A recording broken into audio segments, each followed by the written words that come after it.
est-ce qu'on voit tout le monde? Alors, on voit, c'est nickel, la présentation. Bonjour à tous, bonjour à toutes. Bienvenue à ce webinaire Eurostudio Adobe Substance 3D. Je vais commencer par me présenter. Moi, c'est Mathieu. Je suis chargé de mission marketing chez Eurostudio. Et ma mission, c'est que ce webinaire se passe de la meilleure des manières. Alors, Substance, qu'est-ce que c'est? Substance, c'est un logiciel donc Adobe, vous l'avez compris, qui permet de créer vos contenus 3D, vos matériaux, vos textures à partir d'une bibliothèque déjà existante ou alors d'une photo. Mes deux acolytes du jour vont vous en parler plus en détail, parce que c'est l'objet de ce webinaire. Karine et Charles, bonjour, vous allez bien? Oui, Très bonjour bien. monsieur. Est-ce que vous êtes prêts pour ce webinaire? On est prêt. Nickel. Je vais vous donner la parole pour vous présenter un petit peu, pour que voilà, les personnes puissent savoir un petit peu à qui ils vont voir ce matin, avec qui ils vont passer la matinée. Voilà, Karine, ladies first. Merci Mathieu. Bonjour, enchanté tout le monde. Merci d'être présent avec nous ce matin. Donc je m'appelle Karine, je suis chez Adobe dans l'équipe Substance 3D en tant que Product Sales Specialist.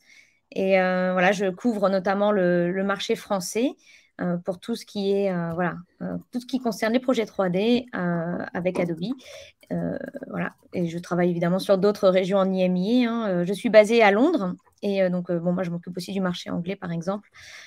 Voilà. Donc si vous avez des projets, des questions, n'hésitez pas à me contacter directement. Je serai ravie de vous accompagner sur ces projets. Donc, je suis également accompagnée donc, de Charles. On est un binôme, donc je vais laisser Charles se présenter, évidemment. Bonjour tout le monde, donc Charles, comme vient de le dire Karine. Moi, je fais partie de l'équipe Substance depuis 6 ans maintenant, et globalement, je suis juste le support. Je suis un Substance spécialiste, et entre le commercial et le technique, pour aider tout le monde à mieux appréhender Substance et vous aider dans cette nouvelle page de la 3D. Merci Charles. Nickel. Merci Charles, merci Karine. Alors, le webinaire, chose importante, c'est un webinaire qui est enregistré et qui sera disponible en replay. Donc voilà, on va vous l'envoyer après le webinaire avec un petit mail de remerciement. Si vous avez des questions, n'hésitez pas. Honnêtement, on est là pour y répondre sur le logiciel. Pour ça, vous avez un petit onglet questions. Donc, au fur et à mesure de la présentation, vous êtes invités à les poser, et Karine et Charles y répondront au fur et à mesure si je ne me trompe pas. Voilà. Ils pourront y répondre tout de suite maintenant. Et pour finir, voilà, un petit sondage. Il y aura des petits sondages pendant la présentation, histoire de rendre un petit peu le webinaire un peu plus interactif. Donc, j'en ai fait un petit ce matin. Voilà, comment allez-vous? Au top, ou un café, voilà, pour ceux qui ne sont pas du matin. Donc pour moi, maintenant je vais passer la parole à Karine ou Charles, et le webinaire va commencer. Super. Écoute, je me rends compte que je n'ai pas mis mes coordonnées dans la présentation. Donc, je me permets de la mettre là tout de suite dans le chat, parce qu'effectivement, si vous avez des questions, besoin de quoi que ce soit, comme je vous le disais, vous n'hésitez pas à me contacter directement. Donc, vous avez mon email dans le chat pour vous à utiliser à bon escient. Je vais vous présenter le petit agenda de la session. Charles, si tu veux bien passer à la slide suivante. Comme ça, voilà. Donc, l'objectif de la session d'aujourd'hui, c'est de vous présenter, premièrement, la petite histoire derrière Substance et le début de la 3D chez Adobe. Ensuite, on va vous parler des avantages clés inhérents à la solution Adobe Substance 3D. On va également couvrir tout ce qui est l'aspect matériaux, substances et PBR, donc dans un flux de travail type Revit. On va aussi vous parler du workflow et de l'écosystème Substance 3D. Et enfin, on conclura avec un petit cas client ArchViz de Ace Davidson. Voilà, donc je vais démarrer. Slide suivant, s'il vous plaît. Charles. Mes excuses. J'ai entendu slide suivante et puis ça n'a pas suivi. Voilà, donc on va encore enchaîner sur le slide suivant. En gros, voici comment démarre la petite histoire de Substance. Alors, il faut savoir qu'à l'origine, c'est une boîte française qui a vu le jour il y a déjà plus de 15 ans à Clermont-Ferrand. Et ils ont démarré avec 2 applications clés. Vraiment, c'est ce qui est au cœur de l'offre de Substance aujourd'hui, c'est la création de matière 3D. C'est les textures qu'on crée dans Substance. Donc, c'est à l'époque, donc c'est Designer, l'application number one, et la texturisation également, donc l'application de ces matières 3D avec des outils 3D, donc c'est Painter. Voilà, ce sont les 2 applications phares qui ont vu le jour il y a 15 ans. Et en fait, c'est ce qui a lancé le glas. Et en fait, on est présent aujourd'hui dans plus de 95% des jeux vidéo AAA Games, typiquement. C'est le sweet spot. Voilà, vous retrouvez Substance 3D dans plus de 95% de ces jeux dans le monde. Donc, c'est devenu le standard de l'industrie grâce à la matière 3D. Et donc, l'autre secteur phare, c'était donc les effets spéciaux dans le VFX, le monde du cinéma. C'est cette slide-ci. Donc, en gros, voilà, le cœur de la base client, ce qui en a fait une renommée dans le monde de la 3D pour cette boîte algorithmique. Et ce qui a fait que derrière, Adobe s'est dit, tiens, voilà, on a énormément d'offres créatives d'applications 2D, d'accord, mais on n'a rien sur la 3D. Donc, il y a 4 ans, Adobe a racheté Allegorithmic et a développé la solution pour en faire aujourd'hui un écosystème qui comporte 5 applications, plus la 6e, donc la librairie d'assets que Mathieu a mentionné. Donc, on va couvrir tout ça en détail, effectivement. Mais voilà, sur les 4 dernières années, vous voyez, on est passé de 2 à 6. Donc, en gros, tous les ans, Adobe rajoute une nouvelle application à l'écosystème. C'est pour vous montrer vraiment le gros investissement et les efforts de R&D qui sont développés par Adobe et tout son écosystème et toutes ses équipes à travers le monde pour développer la solution Substance 3D. Et donc, qu'est-ce qui s'est passé aussi il y a 4 ans quand on a racheté Allegorithmic, c'est qu'on a voulu targeter d'autres industries. Donc on a démarré dans le VFX et les jeux vidéo, mais on va passer maintenant en revue d'autres images, Charles, pour vous montrer qu'on a maintenant d'autres industries qui se sont lancées sur la 3D. Donc on a le secteur de l'automotive. On a la suite, donc slide suivante. On a aussi donc l'architecture qui est notre point fort d'aujourd'hui. Encore. Slide suivante. Le design d'intérieur. Donc, tout ce que je vous montre effectivement à l'écran sont des images produites dans Substance, évidemment. On a tout ce qui apparaît, les footwear. Donc, je vais vous donner juste là 2 exemples typiques. Vous avez Burberry, Hugo Boss, on va dire en appareil de luxe. Vous avez aussi Nike, Salomon, qui sont dans le footwear et dans l'appareil également, qui ont migré sur Substance 3D. On va passer à d'autres industries. Voilà, tout ce qui est CPG, donc Consumer Product Goods. On a aussi, slide suivante, tout ce qui est Food and Beverage. Donc là, je vais vous parler de typiquement Coca-Cola et Ben & Jerry, qui sont 2 clients Substance 3D également. Voilà, ils produisent tout en 3D. Voilà, Product Design également. On en a d'autres. Là, le monde de la santé aussi. On a créé une toute nouvelle section d'assets 3D dans la santé. Tout ce qui est simulation également. Donc, et dans le futur, donc avec Metaverse, on va pouvoir faire des opérations à cœur ouvert X fois avant de le faire sur des vrais humains. Donc, voilà, tous ces outils seront disponibles aussi dans le Metaverse.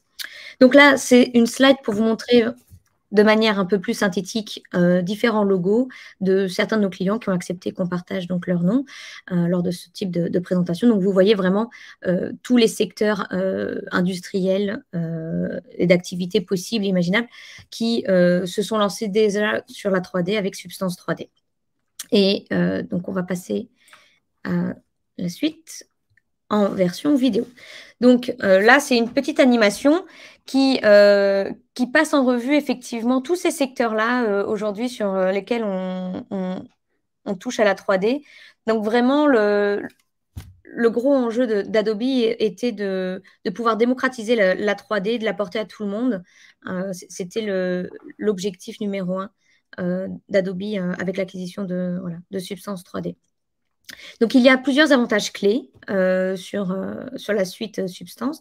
Le premier, c'est que c'est une solution qui est extrêmement facile à appréhender, à apprendre. Alors, on a des tutos gratuits en ligne, disponibles sur YouTube déjà, qu'on a classifiés par différents niveaux d'expertise. Donc, si vous êtes néophyte complet en 3D, pas de souci, vous démarrez avec le niveau 1 en fondation.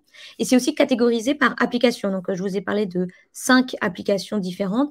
Vous pouvez faire d'abord l'apprentissage d'une de nos applications et petit à petit évoluer sur les autres et progresser donc avec les niveaux 2 et 3 d'expertise en 3D.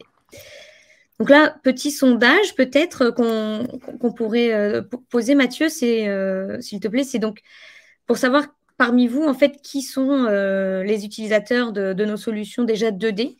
Parce qu'effectivement, un autre avantage clé de la solution Substance 3D, c'est cette intégration avec l'écosystème Adobe.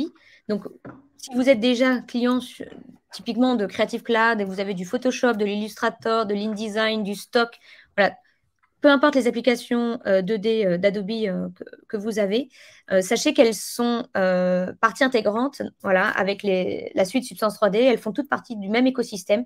Donc, vous allez pouvoir collaborer en fait entre les différentes applications et passer de la 2D à la 3D et vice-versa. Vous pouvez donc importer un fichier stock dans Substance et créer votre scène avec une image, un background d'une image stock. Puis, vous pouvez retoucher après votre rendu 3D dans Photoshop. Si vous avez des facilités d'utilisation, des choses que vous aimez bien faire dans Photoshop, vous pouvez le retoucher directement dans Photoshop. Donc, je ne sais pas si on a eu les réponses du sondage, Mathieu. Oui, c'est en cours. Écoute, on a quelques utilisateurs déjà de produits Adobe. Bon, super. Donc voilà, oui, je vois effectivement 80% des gens utilisent déjà des applications 2D. Donc c'est une très bonne nouvelle. Vous allez pouvoir avoir accès à une solution complètement intégrée avec votre écosystème 2D et 3D. Donc, je vais laisser maintenant la parole à Charles pour enchaîner sur les autres aspects positifs de la solution Substance 3D. Parfait. Je vais rebondir d'ailleurs sur ce que tu disais au niveau des applications. L'avantage aussi, c'est que vous le verrez un peu plus tard, on a pas mal d'intégrations de Photoshop, d'Illustrator, les interfaces se ressemblent, etc. Donc en plus, maîtriser les outils 2D actuels d'Adobe font qu'on maîtrise encore plus rapidement les outils 3D de Substance. C'est une autre dimension, littéralement, mais c'est pas si compliqué que ça de s'y pencher, de s'y amuser beaucoup. Donc on va voir en effet pourquoi Substance est aussi intéressant. Vous faites déjà de la 3D, probablement en architecture. Donc dans l'idée, c'est qu'est-ce que Substance peut vous apporter pour améliorer vos workflows. Ou en tout cas, même si on prend qu'un seul élément, comment Substance peut aider sur ces éléments-là. Il va y avoir beaucoup d'informations. N'hésitez pas à poser des questions dans le chat, etc. On pourra les lire, Karine pourra me les dire et on y répondra. Faut que ce soit interactif, faut pas attendre toute la présentation, que ce soit très scolaire. Donc n'hésitez vraiment pas. Donc le premier point, comme vous pouvez le voir, c'est que les matériaux Substance sont photoréels. Vous l'avez vu déjà à travers la présentation, les petites vidéos, les images. Tout ce que produit Substance, c'est photoréalistique. Nous, on parle de PBR, Physically Based Rendering, le rendu basé sur la physique. Et ça nous permet de faire des matériaux qui sont vraiment exceptionnels. Et ça, c'est un des plus gros points d'intérêt pour vous, c'est que Substance va vraiment améliorer la définition de vos matériaux, de vos visuels, de vos rendus, pour apporter une image finale, une vidéo finale ou un contenu final, un média final à vos clients qui va être d'autant plus valorisant pour eux et pour vous quand vous allez présenter des choses. Donc pas mal de petites images là, dédiées au milieu de l'architecture qui sont assez sympathiques, qui montrent des très beaux matériaux. Là par exemple, on a Serge Ferrari qui est français, qui fait pas mal de ses créations maintenant avec Substance et qui produit des choses quand même bien magnifiques. Quelques petites images là de Hayes Davidson, donc le cas dont on parlera en fin de présentation. Donc on y passe vite puisque Karine y reviendra plus en détail. Donc on a vu que les matériaux de Substance sont photoréels, mais vous pouvez me dire que c'est quelque chose qu'on fait déjà avec Blender, avec des librairies de matériaux qu'on trouve en ligne, avec certaines choses. Donc il y a un vrai intérêt à avoir Substance qui est que les matériaux sont paramétriques déjà. C'est un premier point qui est très important. C'est-à-dire que chaque matériau, en fait, Substance, c'est un point Substance. où on a des sliders, des boutons, des leviers, ce que vous voulez, qui permettent de modifier tous les matériaux. Ce qui veut dire que, par exemple, là, ce matériau de brique, qui pourrait être une image que vous avez trouvé sur Internet, si vous avez besoin de le changer, si le client vous dit c'est pas le bon mortier, c'est pas le bon pattern, c'est pas les bonnes briques, changer la couleur, ça peut se faire sous Photoshop, un masque, etc., ça va.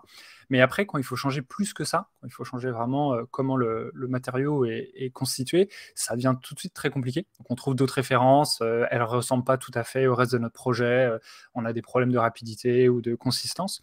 Et donc là, avec un matériau substance, en fait, on a la possibilité d'avoir une infinie variation de matériaux derrière. Donc déjà, c'est super intéressant. Tout est procédural derrière. Donc en fait, un mur de briques, c'est des centaines de murs de briques derrière. Donc déjà, il y a un petit intérêt. L'avantage, c'est qu'on a plein de murs de briques différents. Et donc déjà, vous avez des milliers de variations que vous pouvez faire extrêmement rapidement. C'est super fun à utiliser. Et donc en fait, ça le rend vraiment rapide et efficace. Ce qui est aussi ça. Le but de Substance, c'est de réduire toutes les tâches qui sont un peu chiantes, mais en gardant le contrôle. Là, vous pouvez voir quelques éléments. Donc, on a des marbres avec les sols. On peut changer les patterns du sol très facilement. On peut changer les aspects même du marbre derrière, avec là, par exemple, la densité des cristaux. Et on peut le voir tout à droite. On a aussi, par exemple, des fêlures, des craquelures. Donc là, on vient modifier la topologie du matériau, en fait. C'est-à-dire que, comme mon mur de briques juste avant, j'ai pas besoin de faire le mesh de toutes les briques, de modeler toutes les briques indépendamment. C'est le matériau qui va amener toute cette information-là. Et là, par exemple, on peut le voir sur un exemple un peu plus poussé, qui c'est peut-être pas quelque chose que vous utiliseriez en vrai, mais qui est quand même intéressant à voir. C'est un seul matériau. Et tous les sliders de ce matériau permettent d'avoir derrière le contrôle sur la fenêtre, la lumière derrière, etc. Mais on peut voir que ça déforme le matériau en 3D. Et ça m'amène sur mon point suivant, c'est que Substance aussi vous fait gagner du temps de modeling, qui est quand même un temps qui est important. Alors, en architecture, votre base de modeling sera toujours extrêmement importante, ça on le conçoit bien, ça ne va pas remplacer les travaux énormes que vous faites à la base, mais ça vous permet de gagner énormément de temps sur plein de détails, que ce soit sur des assets, des hero assets, si c'est du interior design, une chaise ou des éléments, ou sur des façades entières qui sont en background, ou même une façade que vous allez utiliser derrière. Là, vous voyez, on n'a que des cubes dans cette scène, et c'est le matériau, et c'est même qu'un seul matériau par bâtiment, qui va gérer en fait tout le déplacement de la géométrie, le displacement, la hauteur et la normale derrière pour donner ces impressions-là. Donc là, on peut le voir avec un peu plus de détails. À chaque fois, c'est un seul matériau qui est extrêmement complexe, qui permet d'avoir la brique, le bois, le verre encapsulé dans un seul matériau, où on peut tout tweaker et mélanger. Bien sûr, c'est des exemples qui sont très impressionnants. C'est pas notamment ce que vous utilisiez en production, mais ça marche très très bien. Un petit exemple un peu plus précis sur un objet plus petit, par exemple, on fait le interior design, vous voulez faire une chaise ou un objet ou quelque chose, plutôt que de modéliser tous les détails, par exemple d'un pot en verre ou d'un pot en terre, de choses comme ça, on va faire une forme très simple et en fait, par le texturing, on va rajouter tous les détails de déplacement de la matière, de hauteur, etc., qui sont intéressants. En fait, c'est vraiment la texture qui va venir amener tout le détail moyen et fin sur votre mesh. Donc ça permet d'être plus rapide et aussi un seul mesh maintenant a beaucoup plus d'options, parce que vous êtes beaucoup moins bloqué par la géométrie de base de votre mesh. Donc on a vu les 3 points principaux qui font que Substance est super intéressant. Et encore une fois, ça vous fait gagner énormément de temps, en fait. À travers la librairie de matériaux qu'on a, et que chaque matériau est une infinie de matériaux, et qu'en plus, ça vous fait gagner du temps de modeling, c'est plutôt intéressant. Ensuite, il y a un petit point qui est important, c'est que vous avez tous déjà probablement des pipelines 3D. Vous avez des logiciels que vous utilisez, vous avez Revit, vous avez des logiciels de création, de CAD, de visualisation. L'idée, c'est que Substance marche avec tout le monde. En fait, soit on a des plugins qui sont développés, soit on a des intégrations natives, ou alors on a des paramètres d'export. Par exemple, pour Revit, on a des paramètres d'export qui sont déjà préparés dans les logiciels, où vous cliquez, je vais exporter pour Revit, ou vous créez les vôtres vous-même, c'est très facile, et vous exportez les texture maps directement pour les logiciels que vous utilisez. L'idée, c'est qu'on ne va pas remplacer tout votre pipeline. Il faut prendre Substance là où ça fait du sens. Dans votre cas, c'est sans doute améliorer la librairie de matériaux, pouvoir texturer peut-être plus facilement que dans d'autres applications, parce que vous allez voir quand on va présenter les applications, c'est quand même des outils qui sont dédiés à la 3D et qui font ça extrêmement bien.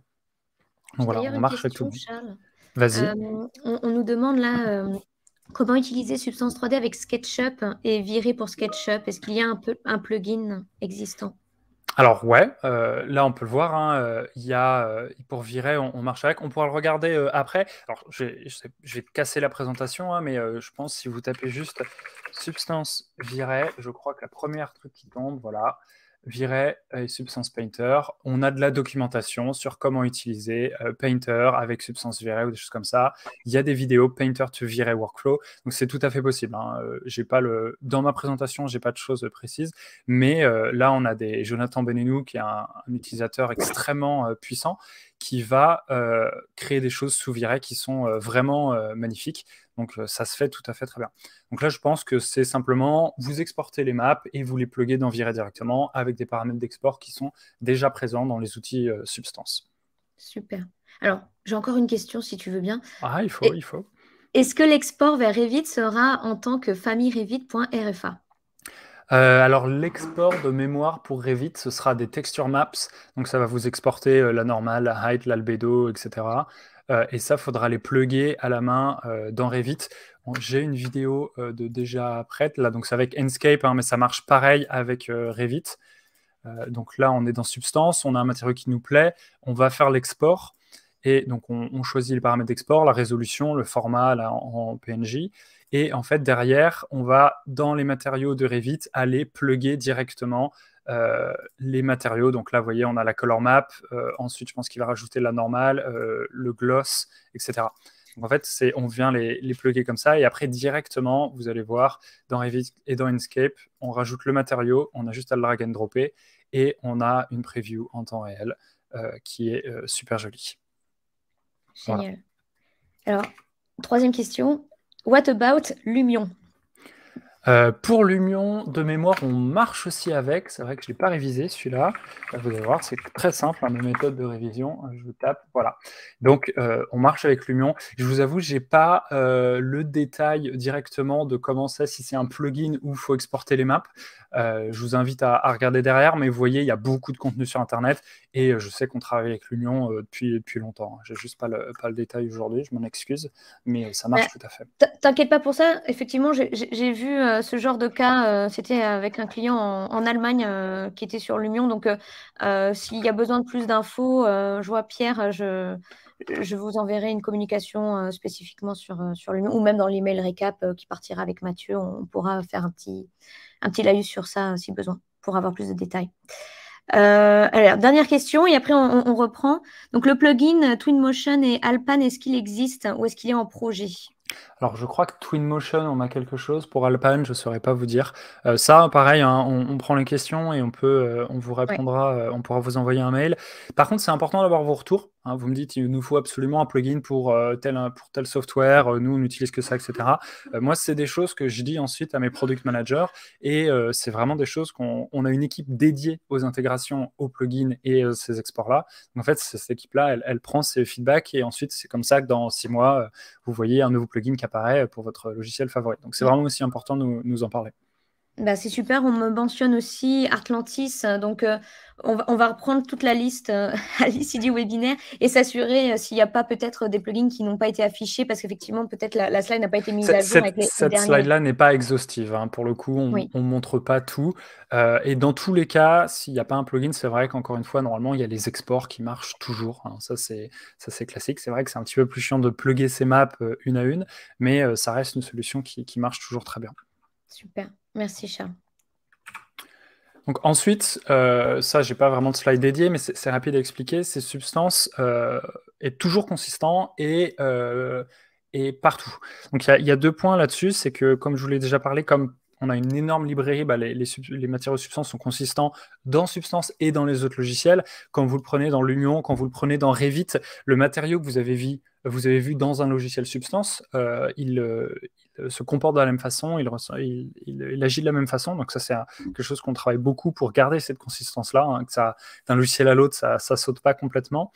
Et aussi, on a un pipeline de colorimétrie à l'intérieur de Substance qui est assez important, parce qu'on sait que vous faites du print, vous faites des produits réels, vous avez des exigences de colorimétrie. Donc, dans tout le pipeline Substance, on peut avoir par projet une colorimétrie robuste qui a été faite, etc. Donc ça, c'est aussi important à mentionner. Voilà, donc là, on a fini la première partie. Donc, je vois plein de questions, donc c'est parfait. Et ensuite, on va passer à la seconde partie qui est les logiciels. Donc, on a 5 logiciels actuellement et on a aussi une librairie de contenu. Donc, on va passer ça en revue. Encore une fois, je les montre tous parce que on parle de substance, donc je suis content de montrer tous les produits, mais il faut être conscient que tous les produits ne vont pas être intéressants pour vous ou à divers niveaux, hein. Chaque industrie va venir choisir ce qui fait le plus de sens dans votre utilisation. Donc le premier logiciel, qui est d'ailleurs le dernier né, il est arrivé maintenant il y a 2-3 mois, c'est Substance Modeler. Donc Substance Modeler, c'est un outil de modeling qui marche en VR et sur desktop. C'est seamless, c'est-à-dire que vous avez le casque VR, vous modelez en 3D, vous l'enlevez et automatiquement vous repassez sur la version ordinateur, comme vous pouvez voir là en haut à droite. C'est pas un outil pour faire de la CAD. On peut faire du art surface avec, mais ce sera jamais aussi précis que de la CAD parce que ça reste du voxel à la base, même si on augmente la résolution à fond. Par contre, on a vu des designers d'intérieur faire des chaises, des objets avec des choses comme ça. Pour ça, ça passe très très bien. Et pour de l'organique, c'est aussi extrêmement agréable. Vous pouvez le voir là, on a un car designer qui a fait une voiture avec et pour avoir un peu l'étape de clé, pour avoir l'étape de R&D, ça marche extrêmement bien. Donc c'est pas un outil avec lequel vous ferez des bâtiments, des choses comme ça, mais ça peut être un outil aussi à intégrer dans des phases de look dev, genre rapidement je veux faire un prototype ou choses comme ça peut être très intéressant, et puis après le retravailler plus proprement sur vos outils dédiés, ou pour faire, comme je le disais, des objets d'intérieur, des objets directement qui vont intégrer votre scène finale. Donc ça c'est Substance Modeler. Donc on crée le mesh avec ça. J'ai une petite vidéo que je peux vous montrer d'ailleurs. Donc on peut voir ici l'artiste qui fait rapidement en VR la voiture. Donc je vais accélérer un petit peu. Et donc ça permet, là on est repassé en mode desktop, vous voyez l'interface a changé et on permet quand même d'avoir toujours du contrôle, de venir faire des opérations peut-être un petit peu plus précises qu'on ne pourrait pas faire à la main, alors qu'à la main on peut faire des opérations qu'on ne peut pas faire en VR, hein. C'est assez intéressant comme workflow hybride derrière. Et puis je crois qu'à la fin, voilà, très rapidement, c'est aussi la puissance de Substance, comme vous le verrez, c'est qu'on amène ce mesh dans notre renderer, on met un car paint dessus rapidement, et en littéralement, je pense, 15 minutes, hein, on est capable d'avoir un rendu quasiment final, d'avoir une très bonne idée de ce qu'on a produit. Ça peut être aussi ça, aussi, la puissance de Substance, c'est dans tout ce qui est look dev, R&D, on est vraiment très très efficace. Donc là, on a créé notre mesh, on a créé un objet. Et ensuite, on va venir sur la création de matière. Donc ça peut vous intéresser énormément. Le premier logiciel pour créer de la matière, c'est Sampler. Sampler, l'utilisation première qu'on a, ça va être par exemple de capturer des matériaux qu'on a dans la vie. Moi, je sais qu'il y a 1 an, par exemple, j'étais à Venise, j'ai vu un mur de briques. J'aime beaucoup les briques, je ne sais pas si vous l'avez vu, que j'aimais énormément, avec un vieux mortier qui dégoulinait, les briques étaient cassées par le temps, etc. Je trouvais ça vraiment, vraiment cool. Et ce qu'on peut faire avec Sampler, en fait, c'est qu'on peut juste prendre une photo. Le mieux, c'est même de prendre plusieurs photos, hein, mais une seule photo, ça marche aussi. Et le logiciel va comprendre automatiquement comment le matériau est fait. Il va le daylighter, donc il va enlever les ombres qui ont été produites par la lumière naturelle, parce qu'on n'en veut pas maintenant. Il va recréer la profondeur, la height map, la normale et l'albédo, et la glossy s'il faut, ainsi que la métallique, à partir de cette image-là. C'est un logiciel qui marche extrêmement bien. Là, on a une nouvelle version de juste cette feature qui arrive bientôt, qui va la rendre extrêmement plus puissante. Donc ça, c'est une très bonne façon de digitaliser en fait des librairies de matériaux physiques que vous pouvez avoir, ou même un client qui vous dit je veux ce parquet, j'ai pris une photo chez moi de ça, j'ai vu ça. Vous pouvez digitaliser les matériaux. Et comme après, on reste quand même sur du substance, les matériaux, une fois qu'ils sont digitalisés, vous pouvez changer la couleur, rajouter des effets procéduraux par-dessus, rajouter des patterns, etc. Si je veux rajouter de la mousse, de la poussière, de l'eau ou quoi que ce soit, je peux tout à fait, vous voyez, j'ai une petite layer stack à droite, tout à fait dans ma layer stack, continuer de rajouter des choses pour travailler le matériau. Donc ça permet de façon rapide, on estime une fois qu'on a l'habitude, en 10-15 minutes, on peut digitaliser n'importe quel matériau à peu près. Ça marche extrêmement bien, que ce soit pour du art surface comme ça, ou pour du textile, voilà. Donc ça, c'est une première chose. Et on a aussi actuellement, en bêta, en fait, de la photogrammétrie. Donc là, on est vraiment pour capturer donc seulement l'albédo, seulement la color map, et capturer par contre le mesh de l'objet. Donc là, on a notre product designer qui est dans nos locaux Adobe à Los Angeles, je pense, qui est en train de prendre plein de photos, et on emmène en fait toutes ces photos, juste un drag and drop dans notre outil, et tout de suite, enfin tout de suite, ça prend à peu près 10-15 minutes, hein, le processus, moi je le fais plusieurs fois. Je ne suis pas très technique, mais c'est vraiment très simple. Vous voyez, on a toutes les photos qui sont mises là. On peut rajouter un masque pour augmenter la précision, ce que fait mon collègue ici, vous voyez. Et après, en fait, le logiciel va comprendre toutes les images, va faire un nuage de points, comme vous pouvez le voir ici, et on récupère derrière, à la fin, une fois que c'est process, un mesh qu'on peut venir nettoyer, etc. Et à partir de ce mesh-là, on peut faire un rendu. On a beaucoup d'utilisateurs qui commencent déjà à utiliser ça pour de la production, que ce soit de la jeu vidéo, de l'intérieur design, ou choses comme ça, pour prendre des arbres, des objets dans le monde, un canapé, un fauteuil, etc. C'est une méthode qui est très efficace pour pouvoir intégrer rapidement des objets dans ce que vous créez. Donc ça, c'est actuellement en bêta, mais ça arrive très bientôt et ça marche déjà extrêmement bien. Pour ceux qui suivent, on regarde aussi dans tout ce qui est NERF, etc. Donc c'est les technologies de compréhension 3D par les intelligences artificielles.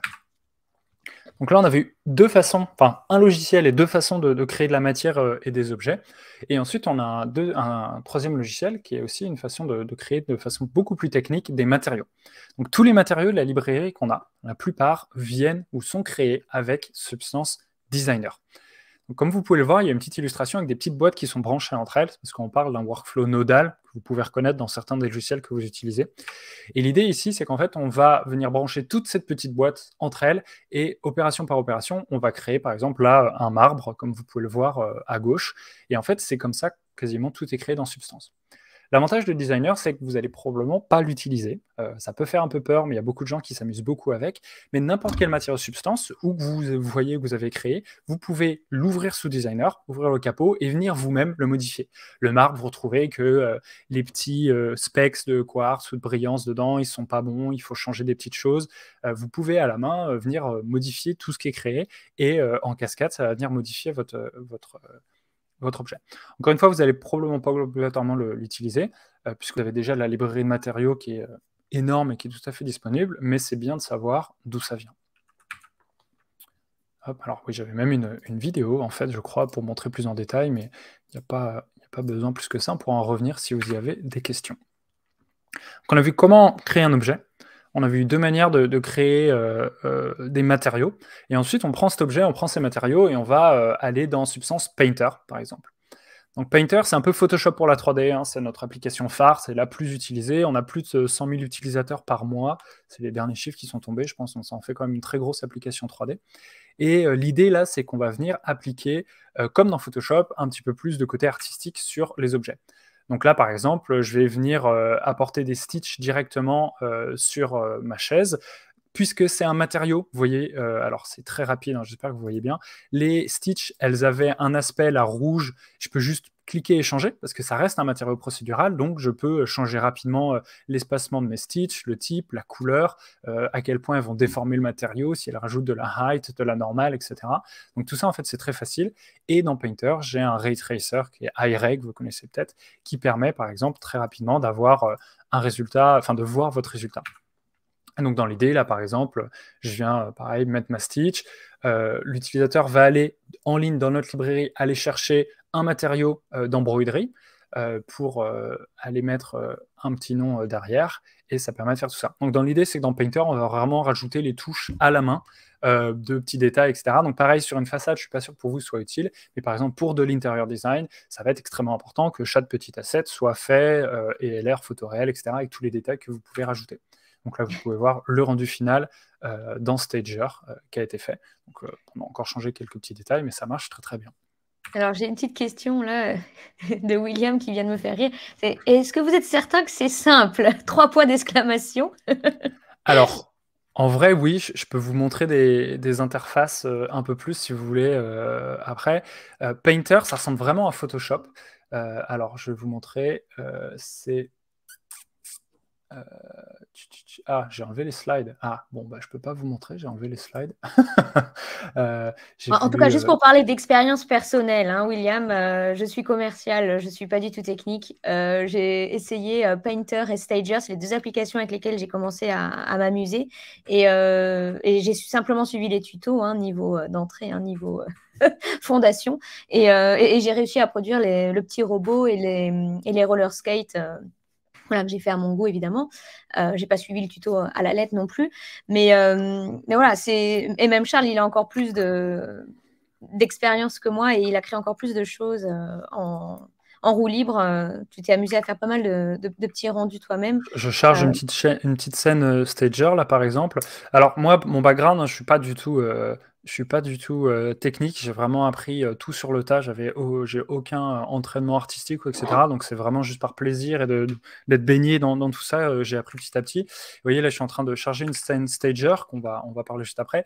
Mais Painter, je vais faire pause. En fait, c'est simple de comprendre l'interface. Vous voyez, en haut à droite, vous avez une layer stack, comme Photoshop. Vous voyez, j'ai ma base, j'ai mon denim fabrique, j'ai un fill layer, j'ai mes stitches que je mets dans un folder, etc.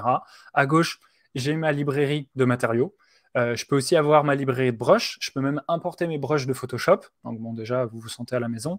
Et ensuite, après, là, en bas à droite, vous avez les propriétés du matériau que vous êtes en train de mettre.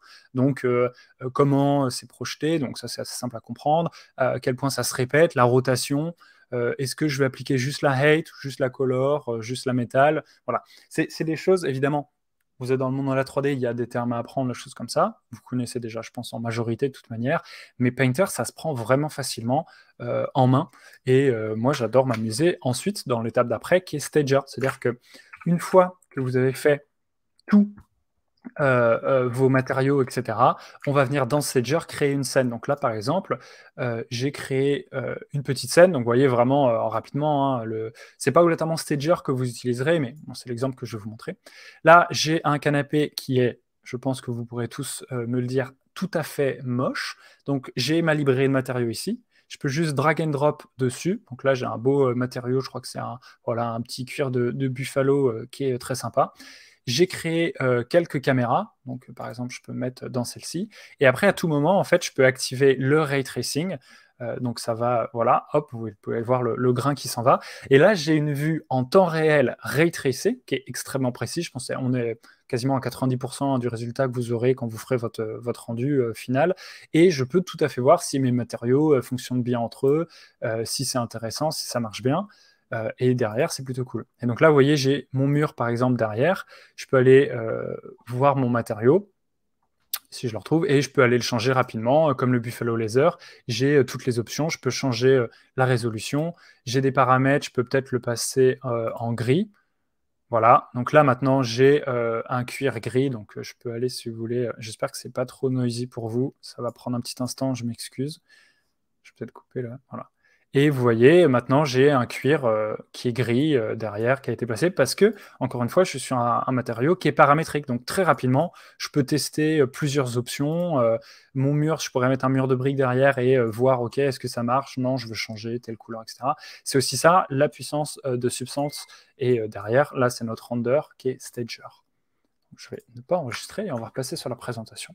Donc comme je le disais, Stager, c'est sans doute pas quelque chose que vous utiliserez énormément, peut-être pour prévisualiser certains assets indépendamment, des choses comme ça, mais si vous faites une grande scène d'intérieur, si vous faites un grand bâtiment, du Revit, du Lumion, ce sera plus adapté à ça, hein, clairement. Mais encore une fois, on parle de Substance, donc je me permets de présenter toutes mes petites ouailles. Donc voilà, là une scène d'intérieur qui a été faite dans Stager, hein, d'ailleurs. Mais encore une fois, je pense que là, il n'y a vraiment que ce qu'on voit à l'écran. Hein, derrière, c'est comme une pièce de théâtre, il n'y a rien d'autre. On n'a pas tout le bâtiment ou toute la pièce comme vous pourrez avoir sur certains projets. Donc là, par exemple, on avait une petite image qui était liée au médical, juste pour vous montrer. Donc le placement des objets, hein, c'est ce que j'ai fait moi dans ma scène. C'est très simple, il y a des gizmos assez simples. On a même des outils de physique pour mettre les objets entre eux pour s'aider. Et après, le rendu, ça donne ça. Le rendu, là, il a été retouché un petit peu sous Lightroom ou sous Photoshop, parce qu'en fait, les exports qu'on fait dans Stager, on peut exporter un fichier PSD qui vous donne tous les masques dont vous avez déjà besoin, ainsi qu'une passe de profondeur, le Depth Mask, qui permet de rajouter plein d'effets et de vraiment amener votre image. On fait toujours un petit peu de post-process derrière, un petit peu Lightroom ou Photoshop. Donc, on vous aide là-dessus de plein de façons avec ce fichier PSD qui est exporté, ou vous exportez une bitmap normale, hein, une PNJ derrière. Là, j'ai une petite vidéo par une collègue bien plus talentueuse que moi. Donc, vous pouvez voir, elle amène des matériaux directement depuis les librairies. Là, elle va sur la librairie en ligne pour aller chercher plus de mèches et plus de matériaux. Voilà. Donc là, on utilise les outils de physique pour poser plus facilement certains objets. Et après, les matériaux substances, on les drag and drop directement. Et comme c'est des matériaux substances, encore une fois, je peux changer la résolution. Ici, la peinture de cette céramique, je vais dire qu'elle a séché moins rapidement, donc ça va rajouter des petits effets. Un matériau de papier. Le petit carnet que vous voyez en vert là maintenant, on l'a amené directement dans Painter. Et dans Painter, encore une fois, c'est là qu'on va rajouter du détail un petit peu plus à la main.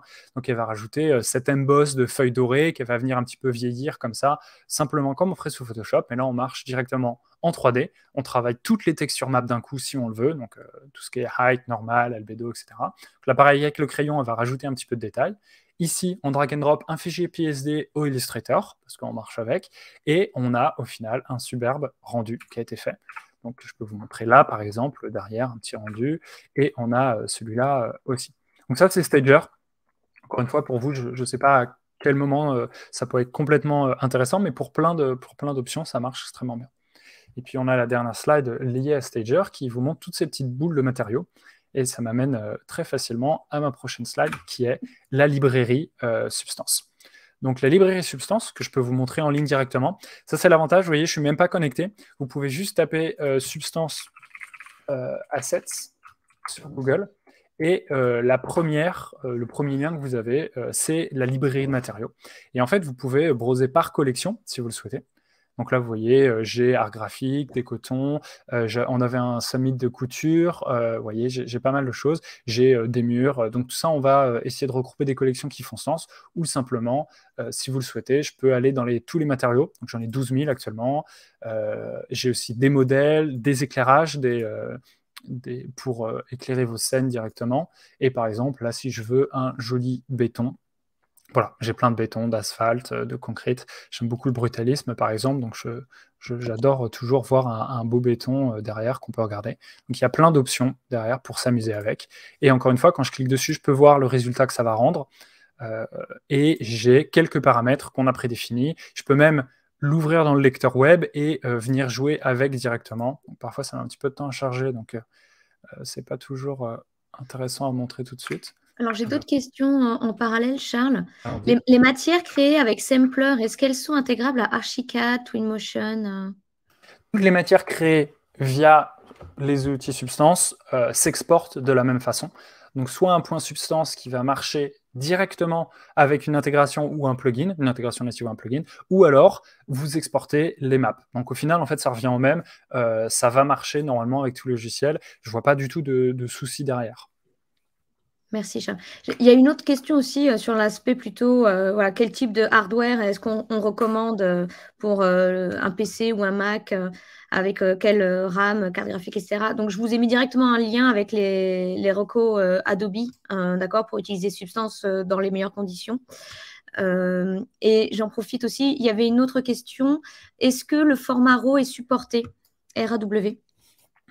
En image pour intégrer dans Sampler, je crois, oui, qu'on peut l'intégrer directement de mémoire. J'ai pas testé avec de la RAW directement, mais oui, il ne devrait pas y avoir de souci. D'accord. Et dernière question, donc est-ce qu'il y a des licences perpétuelles? Donc la réponse est non. Nos licences sont en modèle souscription annuelle. C'est une licence par utilisateur. Et pour vous donner une indication, un ordre de grandeur sur le prix, on est dans un budget de 1 000 € à peu près par licence par an, par utilisateur. Et ça comprend l'accès aux 5 applications et à la librairie d'assets 3D que Charles est en train de montrer en ce moment même. Et pour information, quand vous êtes donc dans cette souscription annuelle, vous avez accès à 100 téléchargements par mois. Voilà. La librairie contient 16 000 assets 3D. D'accord. Elle est enrichie d'ailleurs continuellement par nos artistes. On a entre 100 et 300 assets 3D produits chaque mois, rajoutés d'assets. Voilà, donc si le mois prochain, on en aurait un petit peu plus déjà à vous présenter, par exemple, typiquement. Et voilà, vous pouvez en télécharger 100 par mois par utilisateur. Alors, dernière petite précision, si vous utilisez seulement 50 téléchargements le premier mois, pas de souci, vous les retrouvez sur le mois d'après. Donc, vous en avez 150 accessibles en mois 2, etc. tout au long des 12 mois. Voilà, la clock restart à la fin des 12 mois. Voilà, à la fin de la souscription de la première année. Veillez à bien avoir utilisé les 1200 assets. C'est même pas ça, hein. Il y a un maximum de 1200 assets, donc ça veut dire que si vous dépensez rien pendant un an, vous aurez 1200 crédits. Ça ne peut pas aller au-delà de ça, mais si vous ne dépensez pas vos crédits restent disponibles. C'est-à-dire que d'une année à l'autre, si on continue d'être abonné, les crédits continuent de se créditer jusqu'à un maximum de 1200. Donc c'est toujours très intéressant. Bien sûr, dépensez-les dès que vous en avez envie. Ouais, on a fait le tour des dernières questions. Voilà, parfait. Alors voilà, je vous montre quelques autres petits matériaux. J'ai essayé de modifier les paramètres, mais je pense à votre écran, ça ne se verra pas. C'est un petit peu trop subtil. Je peux casser les angles, etc. Générer diverses variations. Mauvais exemple de ma part, hélas. Mais là, vous voyez, on a plein de catégories de matériaux. Et en effet, comme le disait très bien Karine, on en rajoute entre 100 à 300 par mois, qui sont à chaque fois dédiés dans une catégorie, des choses comme ça. Pareil, si on nous dit qu'il manque des choses, on l'entend et ce sera sans doute ajouté à un moment. Donc là, j'ai quelques petites images de la librairie derrière. Donc on a plein de matériaux techniques assez intéressants pour l'architecture. Il y a toujours des petites choses chouettes, plein de marbres magnifiques comme vous avez pu le voir.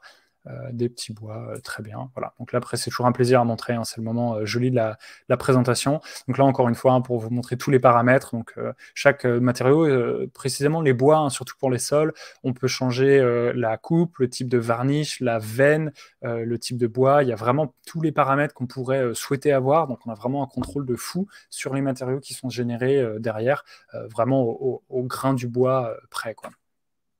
Donc, petite précision, juste, je me permets d'interrompre Charles à nouveau. Vas-y. Donc, j'ai une autre question. Est-ce que c'est inclus dans la suite Creative Cloud d'Adobe? Donc, ça fait partie de l'ombrelle Creative Cloud. On est dans la partie créative d'Adobe, oui, mais c'est une licence à part entière, donc à laquelle il faut se souscrire en plus. C'est un supplément.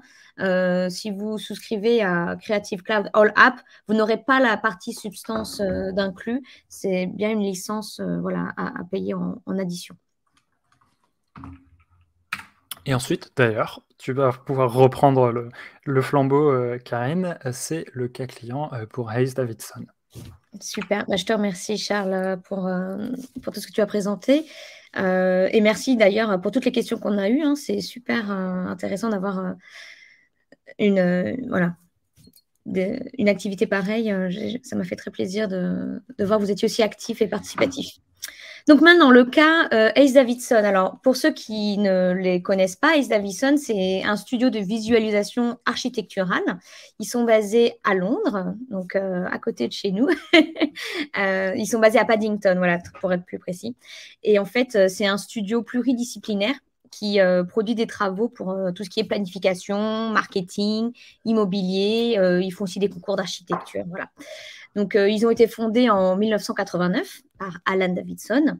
Et en fait, c'était le premier à avoir utilisé des technologies de l'industrie, donc du cinéma, pour pouvoir faire des visuels en fait, dans l'archi.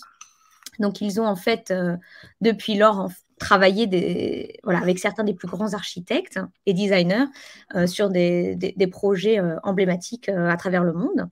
Et en fait, ils sont constamment à la recherche d'innovation.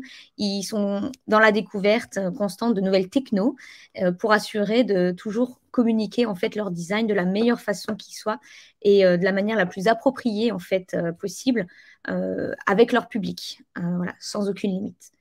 Donc, on va passer à la slide suivante parce que le case que je vous présente en fait, il est présenté par en fait cet artiste qui s'appelle Ciro Cardoso. Donc, vous avez une petite bio à l'écran de ce qu'il fait si vous voulez le retrouver sur Google. Mais en gros, c'est un des artistes principaux de Hayes Davidson. Et en gros, chez eux, il est en charge de la partie R&D et de l'innovation dans leur studio. Et il va notamment encadrer des artistes pour leur enseigner différents principes fondamentaux de la 3D, comme le flux de travail PBR dont on a parlé dans la présentation, tout ce qui est éclairage, texturage, le rendu, et des aspects un peu plus techniques de travail avec des outils variés. Donc, il va notamment combiner les solutions type 3ds Max avec du Substance 3D Designer, Painter et Sampler. Voilà, donc, c'est leur workflow chez Hayes Davidson. Donc, c'est pour vous donner un exemple. Voilà. On va passer à la slide suivante. Donc, Hayes Davidson, en fait, qu'est-ce qui s'est passé? Ils ont été contactés pour produire un ensemble complet de visualisation comme un outil de marketing pour le Benson à New York, sur Madison Avenue. Donc, juste à côté de Central Park pour ceux qui connaissent. Et en fait, ce projet nécessitait plusieurs visualisations pour chaque commodité. Et donc, le client a fourni à Ace Davidson différentes informations très détaillées concernant chacun des matériaux qu'il souhaitait utiliser. Donc, vraiment, le point des matériaux est très important dans ce cas-là. Et en fait, ils ont reçu des documents qui contenaient chaque spécification ainsi que les références pour pouvoir faire une utilisation très précise en fait, des matériaux. Et donc, lors de la production des matériaux, ils ont constamment eu à utiliser ces multiples références qui leur avaient été fournies.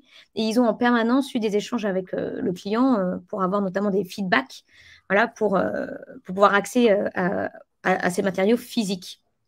Donc, ce que nous explique l'artiste, en fait, c'est que dans la mesure du possible, il est préférable en fait d'avoir accès aux échantillons propres physiques des matériaux pour permettre derrière, à travers Sampler ou Designer, de produire ces matériaux et voir en fait comment ils ont été fabriqués, voir comment ils réagissent à la lumière dans différentes conditions pour se rapprocher le plus possible de la réalité. Hein.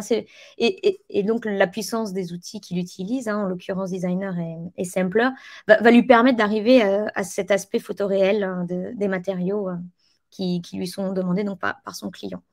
Et donc, par conséquent, en fait, ces conversations avec le client lui ont permis d'obtenir vraiment le niveau de détail qu'il souhaitait et qui a fait que le client était extrêmement satisfait du rendu. Donc, pour ce projet, il a utilisé, je vous disais, donc Designer pour créer les matériaux donc, à partir de zéro, on l'a vu, c'est pour créer from scratch les matériaux. Et il s'est basé donc sur les références qui lui avaient été fournies. Il a aussi utilisé Sampler, pour quelle raison il a utilisé Sampler? C'était pour les textures en haute résolution qui nécessitaient en fait simplement quelques ajustements. Il a aussi donc comme ça produit les normales, la hauteur et la rugosité des maps. Et il a aussi fait appel aux matériaux de la librairie d'Asset Substance 3D pour les matériaux qui étaient plus génériques et qu'il a simplement eu à retoucher, comme vous l'a montré en démo Charles tout à l'heure. Donc les projets de visualisation, en fait, ils ont tendance à être extrêmement rapides et il nous explique que ce projet n'a pas fait exception. Donc, ils ont essayé autant que possible de créer des matériaux dans Designer également. Pourquoi? Parce que même si, et Charles a un peu touché sur ce point-là, ça peut paraître un outil un peu complexe à appréhender de prime abord, mais si vous investissez le temps nécessaire, comme l'a fait là Ace Davidson et cet artiste notamment, vous verrez que c'est un très bon investissement sur le long terme en fait, parce que vous allez arriver à un niveau de réalisme et de rendu, et vous avez une liberté totale de création de vos matériaux. Vous allez pouvoir faire un réel investissement sur le long terme si vous investissez un peu de temps pour maîtriser cet outil. Donc, il est vrai qu'il faut du temps et de multiples interactions pour produire des très bons matériaux, mais tout le temps que vous passez en vaut vraiment la peine. C'est son témoignage à lui, puisque vous vous retrouvez en fait avec un matériau procédural qui peut vous offrir derrière des variations infinies, donc, que ce soit ceux que vous empruntez à la librairie ou ceux que vous allez créer vous-même dans Designer ou même dans Sampler. Et donc, c'est cette capacité propre à Substance 3D Designer, en fait, donc, que chacune de ces textures soit différente, qui est le point clé qui vous permet de créer ces rendus réalistes. Et ce sont ces petits détails, en fait, qui viennent rajouter le côté réaliste. Et c'est pour cette raison que l'artiste introduit à chaque fois différentes nuances très subtiles, en fait, dans les matériaux qu'il va créer. Donc, on en a parlé aussi tout à l'heure dans la démo, Charles, mais si vous voulez jouer sur la patine, sur l'usure, sur la saleté, la rugosité, vous allez venir briser un à un tous ces éléments, en fait, cet aspect CGI propre aux matériaux pour vraiment donner ce rendu réel. Et du moment que vous restez assez subtil dans les petites altérations et altercations que vous apportez aux matériaux, vous allez être super content en fait, de votre rendu. Donc, c'est un petit aperçu du case Ace Davidson. Ce que je vais faire, c'est il y a beaucoup plus de choses à couvrir également. Je vous enverrai un lien pour que vous puissiez avoir accès à différentes vidéos et différentes informations additionnelles sur ce case.